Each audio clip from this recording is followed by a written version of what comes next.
fantastic. I'd like to introduce our discussants before turning the floor over to them. The first is Dr. Alex Karner. Dr. Karner is the Hampton K. and Margaret Fry Snell Endowed Chair in Transportation and an Associate Professor at the University of Texas. And Ann Brown is Dr. Ann Brown is an Assistant Professor of Planning, Public Policy, and Management at the University of Oregon. We are very grateful to have them here today to serve as discussants on the topics that were just presented. So I'll turn it over to them, starting with Alex. Go ahead, Alex. Great, thanks, Matt. And thanks for the invitation to discuss. I only have limited time, so I'll jump right in. I've got some overall comments that I think apply to all the speakers. And then Ann and I have split everyone up into 2 groups, so I'll comment on 3 papers. So general comments for everyone. I really want to encourage everyone to think deeply about the research gap that your work is addressing. So fitting your work into the existing literature, understanding what's missing and how you extend it. Those things are super critical to telling a story about your work that is convincing. You really need to show that you're generating new knowledge. So think about what exactly you're bringing that's new. Is it a new method, a new application to a different geographic location than what we've seen before? And what can we expect to learn from your dissertation that we didn't know? So that's the first point. A second point relates to just broader ideas about mobility justice. So for me, mobility justice is an academic subfield, but it's also a very applied area of transportation practice. So we have planners, engineers, activists, and advocates working to improve access among people that have historically and currently experienced transportation disadvantage in their communities around the world every day. And I think to be most impactful, it would be helpful to think about how your work engages with the groups that are doing the actual on-ground work that you find inspiring. There's nothing wrong with doing just academic work, but working hard to make our research relevant to real life and real world planning and policy is for me the kind of gold standard. Another point, don't discount qualitative work. A number of you mentioned doing some qualitative work. A lot of the research was more quantitative in nature. I think that hearing people's stories about their transportation needs and barriers, or speaking with planners and engineers about their jobs and challenges is incredibly valuable. Sometimes it's appropriate to, load up a bunch of data and run a model. But I think that models are kind of seductive in part because they're simplistic and reductive. The real world of engineering, planning, and policy is super messy. And I think the most impactful work that we can do really engages with it and tries to embrace that messiness and seeks to understand it and engage with it. And then a final point that I thought of as everyone was talking, a number of the presenters mentioned that they perceive a kind of shift in transportation planning practice to transportation planning that is more multimodal, more equity focused. And I think that this is true in some academic circles and even in some practitioner circles, but it's certainly not true everywhere. And in general, I would love to see more work that's focused on engaging with and convincing people who don't already agree with us or who vehemently disagree with us on key issues. I think that's a kind of general lack in the field. So now I've got a few comments that I'll offer to 3 of the presenters. And please take my comments, they're provided with the aim of giving you some constructive feedback that I hope can help you make your dissertations as strong and as impactful as possible. So first, the paper from Anastasia, or the presentation from Anastasia, the very short Pecha Kucha. So I appreciate the work that you've done to create a new access measure that considers competition and has this nice kind of convenient interpretations that the sum of the scores is equal to the total jobs in the region. I think that's super important. But no access measure is ever going to be perfect, right? They all have pros and cons. I know that you presented a very simplified example, but with the proposed measure that you gave, I think you're going to run into issues associated with matching people and opportunities. So are the jobs that you included really well matched the job seekers? How are you going to account for multimodal access? These might be things that you've thought about, but definitely they would be top of mind for me as I'm continuing, if I were continuing the work. What about different destination types?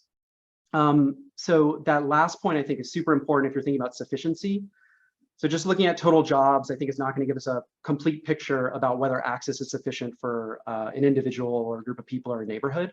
People need to access lots of different destination types. Not all of that access is going to be diminished by competition. So I'd want to kind of see a little bit more complexity in the measure and also comparisons with some existing work in the field. Robert's presentation. So transit-induced displacement, I think, is super important. We know that it's occurring. We want to understand its magnitude. We want to understand how to prevent it. We don't want our transit investments to undermine the potential for transit to meet the needs of people who need it the most. But what if these outcomes are happening by design? right? So transit boosters often use the land value uplift effects of rail to sell new transit investments. So rising home prices and rents are a feature, not a bug, right? They're not necessarily interested in mitigating them. We have an example right now in the city of Austin where we're pursuing a large public transit expansion plan. The city is actually trying to do a lot to mitigate gentrification and displacement, but it's clear that it's not enough. And I think part of the reason is that there are these various structural factors in play that are driving gentrification and displacement. And so it seems it might not be correct to place blame on public transit, right? We want to look instead at broader forces, the incentives faced by and the actions taken by real estate developers, homeowners, landlords, real estate agents, and local governments. These folks are actively facilitating gentrification and displacement through their policies. And so we want to understand how those groups are implicated in gentrification and also support low-income homeowners, tenants, and potential future residents in their fight against unjust neighborhood change. Those are the kind of the key pieces that I would want to see. I also have some methodological concerns with studies like this. So if you have a large-scale national model that shows a null result, that doesn't necessarily mean that transit investment never leads to displacement. It may mean that you've operationalized transit incorrectly, you've got some omitted variables, or that sometimes it matters and sometimes it doesn't. And so I think this last point is super important. You want to figure out what localities can actually do to both invest in transit and keep people in place. So looking into policies aimed at creating and preserving affordable housing, for example, I think that would be of incredible value. But you'd have to pair your quantitative analysis with some in-depth qualitative work. And then finally, the paper by Hidea, I'm sorry if I mispronounced your name, on response burden and surveys. Again, another critically important issue, super important in the context of declining response rates and increasingly unrepresentative surveys. And we want to figure out how to better generate better survey data. My main comment here is that I'm not sure that the best way to capture respondent burden is by surveying people after they've already completed a survey that might have itself been burdensome. So I would also encourage you to look at some different methods, potentially looking at doing focus groups, right? So trying to really drill down into some of the specific factors related to question design, phrasing, formatting. You cited a couple studies in your presentation that looked at these things. The Dillman book on survey design has a lot of, or Dillman himself has done a lot of work in this area, and the Dillman book has a lot of examples about how to do that work. I think it can be incredibly valuable. I think there are gaps, but think about kind of expanding your methodological toolkit there. So combining your quantitative work with some qualitative work, I think could be potentially helpful. Okay, so those are the three, and I'll turn it over to Anne. Thanks, Alex. I'll echo plenty of what Alex said, but in general, I just want to thank you all for presenting your research. It's exciting to see, a new generation of researchers and exciting ideas coming up, and just at that beginning or middle stage. I'm looking forward to seeing the final products of all of these. I thought one thing I appreciate through all of these was identifying the gaps in our understanding and then focusing in on those transportation disadvantaged populations. And I think some of you emphasize really how these are gaps from either because these are people or groups who have been excluded, either they've been entirely excluded, given a cursory or a last minute thought in transportation planning. And in some cases that comes from lack of representation in the transportation profession, maybe familiarity with those lived experiences. In other cases, and I think this is where some of you really honed in on, was the data limitation. So is it our methods that we're not representing people in data? Is it the types of data we include? It's cross-sectional. You can think about survey biases, right? Who answers surveys? It relates to Hideo's comment about, right, her whole project about response biases and survey fatigue. And I think all of you, one thing I really appreciate is that you all aim to really bring marginalized voices back into the planning conversation and center them at the real center of your research and the decision making. I think that would really mark a critical step in reorienting planning and efforts around populations who are often left behind, ignored, and marginalized. So I want to again commend you all for taking this research and focusing it on those groups who are too often left behind. So I'm going to just go through big kind of picture and thinking about the three presentations that I'll be commenting on, and then I'm looking forward to digging into more of the specifics in the Q&A section. So Promita, first, I really appreciate the focus of thinking about longitudinal effects, right? Those are really hard to measure, and especially because we don't have much longitudinal data. And certainly, I think all of us recognize that it's important to understand the long-term effects of different transportation investments and access that transportation provides, particularly for children, young adults, teens, how that carries forward. A challenge with longitudinal data is, of course, things like people drop out of longitudinal data sets. How do you really measure things that have changed over time? And is it even possible to pinpoint causality? Often, I think we think of longitudinal data as a way to establish causality because we have multiple data points of the same individuals, but typically those are surveys. We're not capturing every different effect or every different input around those people.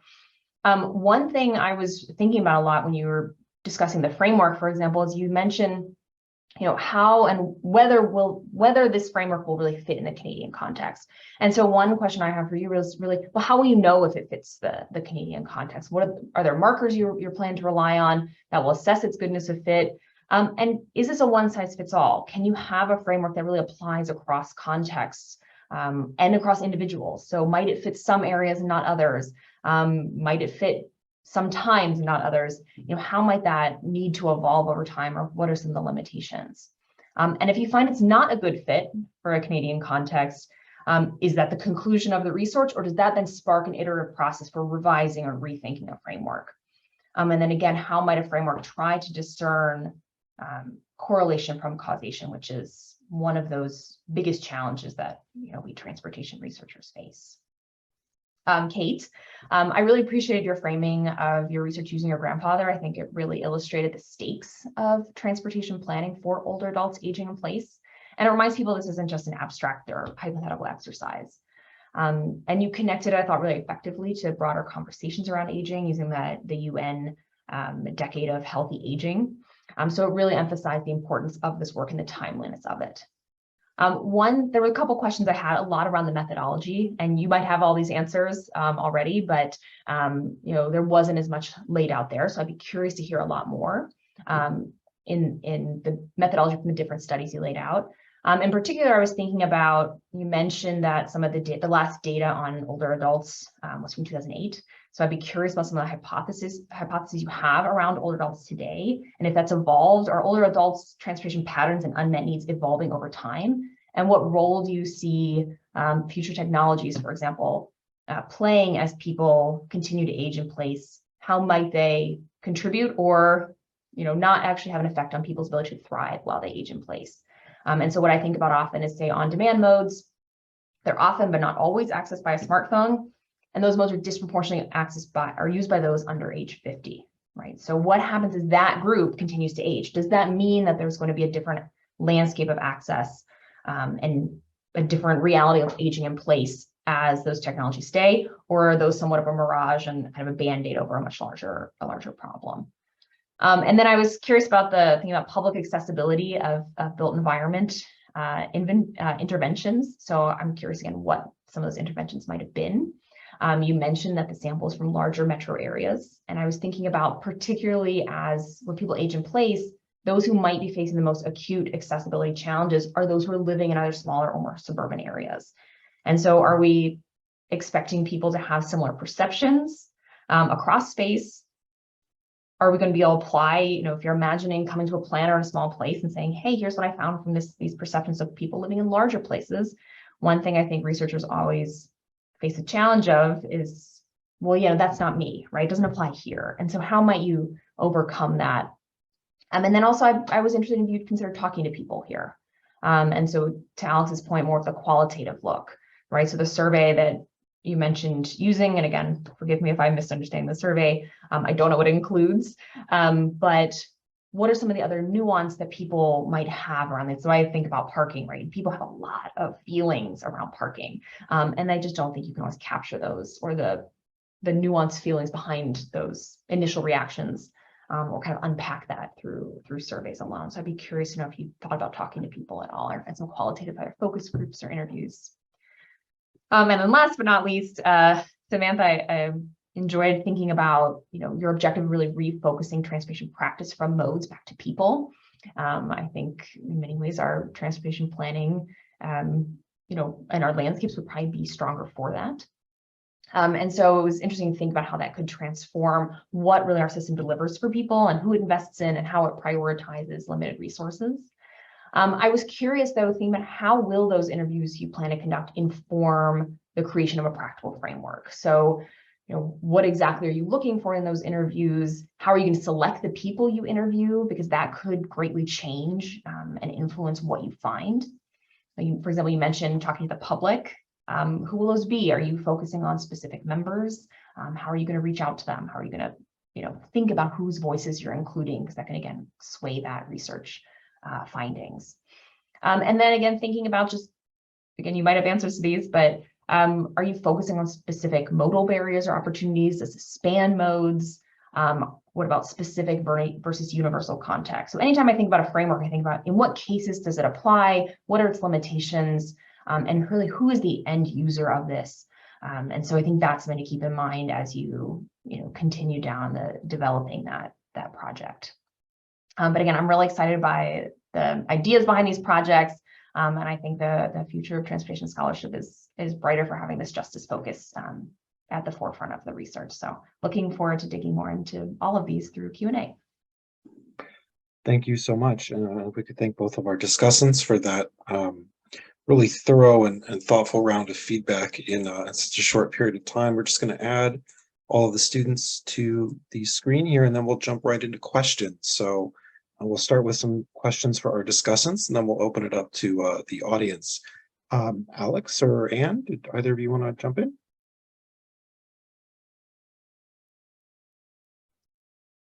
Yeah, I can fire off a question here. So I had a question for, well, it's for Samantha, but maybe other folks want to comment on it as well. But so I think the capabilities approach offers a lot.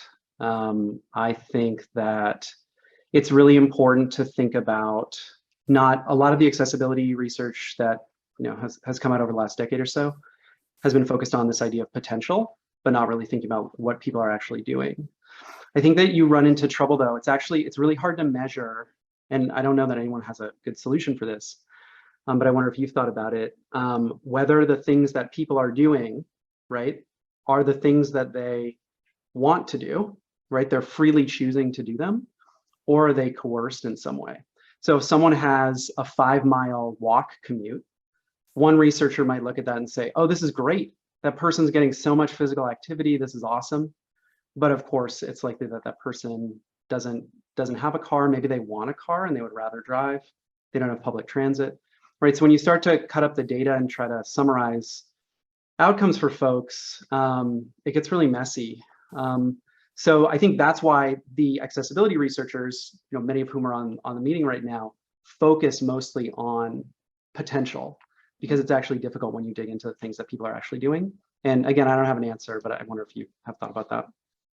Yeah, definitely. I have thought about it a bit. And that was actually one of the reasons in my presentation, I always discussed mode options and never mode choice, because I think the word mode choice is really something we should unpack, and who actually has choice in terms of accessing the different modes that are technically available. And so in my work and through using the capability approach, I think that would be one of my key objectives, is really understanding when people choose different modes, choose in brackets there, what actually goes into that availability to them. Is it because there was a bike lane, so they felt comfortable on a bike lane, or is it because they don't have access to the other modes and that's their only option?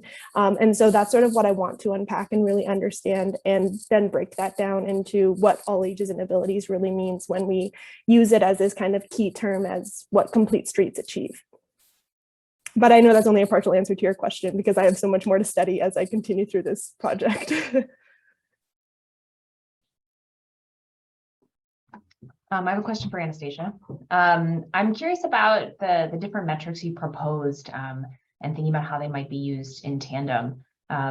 What happens, for example, if those metrics conflict with one another? If one says, this is the right policy, and one says this is the other best option, how do you expect that to happen? And if so, how would you reconcile those differences?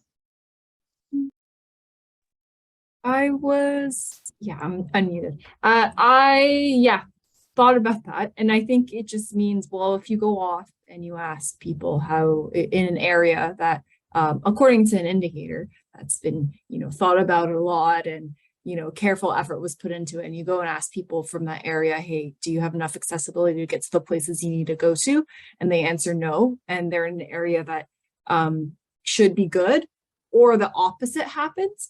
I think it's sort of just indicative of there needs to be some refinement done to make your quantitative measure better, because it doesn't reflect what people are actually answering. So I anticipate, and then that's, I guess, just research on like perceived accessibility versus objective or measured accessibility. There's discrepancies between the two, and then it just sort of calls to, well, are the methods that you use to ask people robust, like the qualitative measures, and do those need to be adjusted, or do the quantitative measures need to be adjusted? So I am thinking it's just going to be a long-term iterative process to be able to use those two types of like qualitative and quantitative methods in tandem to get an answer, to get to this more mobility just kind of landscape. So yeah, put in some thought into that. And I anticipate, yeah, there will be issues, because even if you're just talking in the world of just quantitative measures, they don't get along depending on what level of aggregation you're doing the analysis on, and how many variables you're including, or what measure you sort of use. So yeah, it will be definitely a challenge that I will encounter in the future. So hopefully that's hopefully I answered your question there. I guess we're just gonna go rapid fire back and forth. So I have a question for Robert. So it's kind of it's similar to the question that I asked of Samantha. So I offered some constructive feedback on the approach, but I do think there is certainly value in trying to quantify the effect of transit investments on displacement. And I noticed in your talk, some of the data sources you mentioned, these are data sources that I'm not familiar with, since I've been, I actually went to college at the University of Toronto, but I've been in the United States for a long time. This problem of actually measuring displacement is really hard if you just use census administrative data. You don't actually have a sense of how many people are moving in or moving out. You just observe the net change. So I think you had mentioned that there was some tax record data that you could look at. So presumably subsequent tax filings have different addresses associated with them, which seems like that could be really useful and powerful, especially if you have demographic information associated with that. But I think there's still a methodological issue here, especially if you're focusing on low-income people, low-income renters, especially. Those people just tend to move more than everyone else, right? And they might not be moving because they're forced to move, but because they got a better job, or whatever, they wanted to move, they want to have access to different educational opportunity for their kids. So have you thought about how to kind of disentangle the just regular churn of residential locations that low-income people go through, tease out the actual direct effect of displacement, the effects of property values, transit investments, etc.? Yeah, honestly, that's a very good observation, and I'm glad you brought that up. I'm still thinking of about how to tease out whether it's being influenced by transit or like other factors, probably better jobs elsewhere, maybe children moving to college, so then homeowners want to move out from where they are currently, and that would be a challenge. So then it'll be somewhat difficult trying to quantify their reasons, because it's a data shortage. So with the using the postal records, you can actually get some sort of aggregate responses, aggregate reaction to like transit investment, and then hypothesize that, okay, so it's being attributed to this. So then we can look at this as some sort of multi-layered. The first step could actually be seeing how demographics change. That's at the higher level. And then the next step could be trying to examine why did you move in? That's like a whole comprehensive approach. And then I was glad when you stated that you do not have to, even though quantitative methods have merit, you actually need to speak to people in order to get their insights, their perceptions, their reasons for moving, so that you as a researcher do not impose reasons on them, but then try to understand from their perspective. So then the quantitative can help give the bigger picture, but then in terms of understanding reasons, it would be the case study then comes in to help address such issues.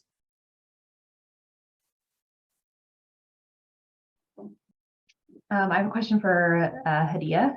I had some similar concerns as Alex. So thinking about, if I were a survey taker and I took say a long survey and then I got additional questions about survey burden, I wonder if that might contribute to additional perceptions of survey burden, but it is a challenging thing to measure. And so I was excited in general to see you, pursuing that, in part because it's, very selfishly, I want to ensure reduced survey burden for my own research. So I was curious though about you raised the Schmidt et al.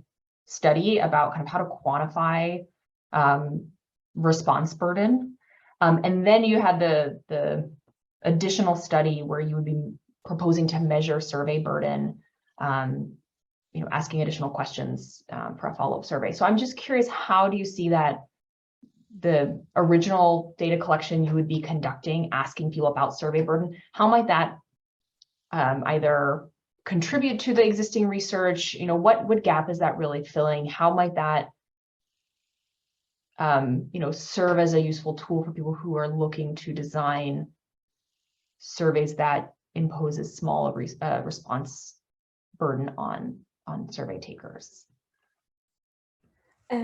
So about this, actually, the reason I brought to is that, first of all, we're gonna the first thing is that we're gonna take a look at the survey itself. So what it has, how the question are posed, the number of questions we have, how complex they are, how people might be interested in the topic, and then kind of give a score or index to the burden itself. And on the other hand, we looked on the perception of the burden. So that's why I looked into some literature to see how they measured perceived burden, and the way that they did that is that they asked how we can reach that is that by asking people how they really felt. Most of literature said that I know it's again burdensome, but maybe asking 4 or 5 questions at the end of the survey can brought us a lot of insight about how people felt about the survey. So how we are going to test is that we're going to a couple of scenarios and then kind of pose this question at the end and see how different ways of asking questions, asking, for example, positively, negatively. For example, in MJ, we're gonna ask what are the features of your neighborhood are you happy with, or on the other hand, what are the barriers, maybe the same question but with another wording, what are the barriers that you may face, and then see are these gonna change how people feel at the end of the survey? Can these change and can bring more people to kind of initiate and complete the survey? And I thought this can give us, if we can reach meaningful insight at the end of this test, we can see if you pose question in this way, you can help survey designers, give them some ideas how what are the ways they can ask questions to reach them the most non-biased response from the respondents. That's how we thought about it till now. Sorry, I didn't understand those connection between the two.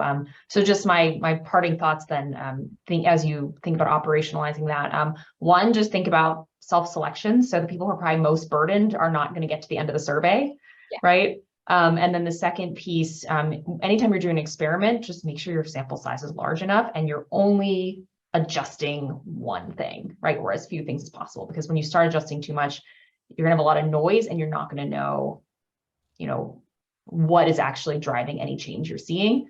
And you also wanna make sure the experiment the samples you have comparing are relatively similar, and that any differences you observe aren't because, say, one group is older and one is younger, and there's just a lot of churn in any kind of experimental data, although it's very fun to run experiments. Yeah, that's right. Thank you so much. Thanks. Matt, do you want to go to audience questions now, or what do you think?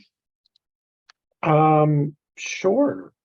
If anyone in the audience would like to ask a question, feel free to raise your hand. I did see a comment earlier, a question from Brendan about whether research on accessibility has attempted to address or understand how shared use modes and shared use mobility affects accessibility. So I'll pass that off to anybody who'd like to go ahead and answer that one.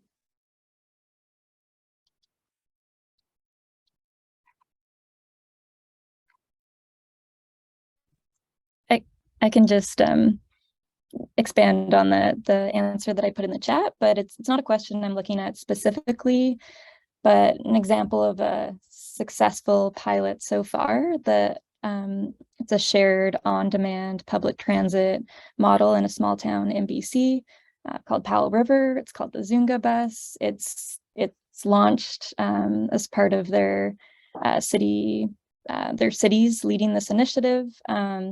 And they've done an evaluation, which included like qualitative interviews and quantitative analyses. And the qualitative interviews is pretty inspiring to read some of the quotes that came from this. There was all sorts of people that were benefiting from this on-demand service, including people with disabilities, seniors, youth who didn't have a car, they could now get to their job, and so on. And so they've expanded funding for this pilot. So it's a small town. I guess there's a lot of things that are specific to this context, but I could see maybe something like that working in a suburban context or smaller like neighborhood areas. And did I see a hand, Anastasia? I read that question too quickly. And again, that the definition of an accessibility and how it has one meaning and another. So I think, yeah, Kate, that question aligns with how you answered it. So I have nothing to add. So. And we'll take questions from the audience. You can drop them in the chat or feel free to raise your hand. But in the meantime, I'm happy to turn it over back to our discussants if they have any more questions. I had one for Paramita. So I think I agree with Anne that the longitudinal analysis is can be very powerful. Just minor point, but I didn't see you in the list of citations cite Mike Smart and Nick Klein's work on the panel study of income dynamics in the US context. Hopefully you're familiar with that. If not, it's right up the same alley. I do like your proposal to add some additional qualitative data collection. I think that could be really important because the longitudinal data sets are going to be limited in various ways. But all of the qualitative data collection that I've done has been focused on kind of things that are happening now or in the recent past. But it seems like if you're looking over the entire life course, doing qualitative work is going to be pretty tough, right? There's just issues with recall bias, like remembering where you were and when things happened. I mean, maybe y'all's memory is better than mine, but I imagine you're going to run into issues like that if you actually try to do a substantial qualitative component to the work. So I wonder if you've thought about how you'll address that, or how you do your sampling strategy, what you would ask people about, what time period you'd be interested in hearing about. Thanks, Professor Karner.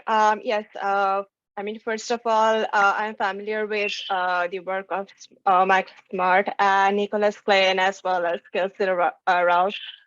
They had done like some of the limited work on longitudinal transport poverty or social exclusion, but because of basically time limitation, I didn't really go deeper into that for this presentation. But yeah, I'm familiar with them. And in terms of the data, yes, I think the most challenging part of this research will be in terms of data, both in terms of quantitative and qualitative. And I am kind of aware of that. I don't really have an exact answer on how I'm going to like frame the questions or how many years we'll be able to focus on. But yes, those are some of the challenges that I'll be dealing with, and I have those in mind, and hopefully I'll be able to figure those out soon. But yeah, thanks for the suggestions, and in terms of the recall bias, and yeah, those are the things that will come up. And if I'm thinking like 10 years or 20 years back and ask people what happened, then there are the things, yeah, how much do we actually remember, and whatever we are comparing before and now, because before after things, these are they might not always be quite reliable. But yeah, let's see. I mean, unfortunately, I don't have an answer as of yet, but maybe after a year, maybe if we meet again, I'll probably have like better answers. But thanks for the suggestions to both of you as well, Professor Brown and Professor Karner. And if we could just give everyone a big round of applause, and a thank you to our students for presenting, as well as our discussants for taking the time today to provide that feedback and ask some really provocative and thought-provoking questions. I'll keep the room open if any of the students are available to stay after. I know we had one other hand that came up. And we'll just say, well, I guess we'll formally end day one today, and just remind everyone that day two is a different Zoom link and a different registration. So be on the lookout. We'll resend your registration links for day two. And we've got some really interesting summaries of some of our systematic literature reviews, an accessibility tool that a couple of our members created for Metrolinks, and a panel of community members talking about what equitable engagement between community and researchers can look like.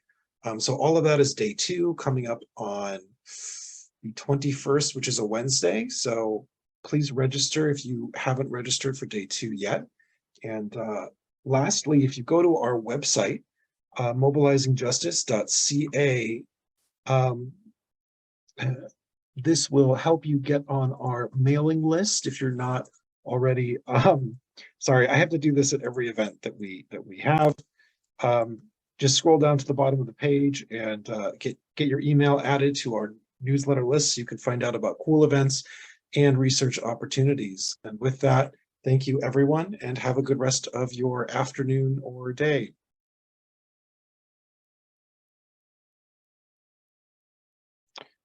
And actually, our last questioner just let me know that Dr. Karner's comment sort of addressed his question. So I think we're good. And have a good one, everyone.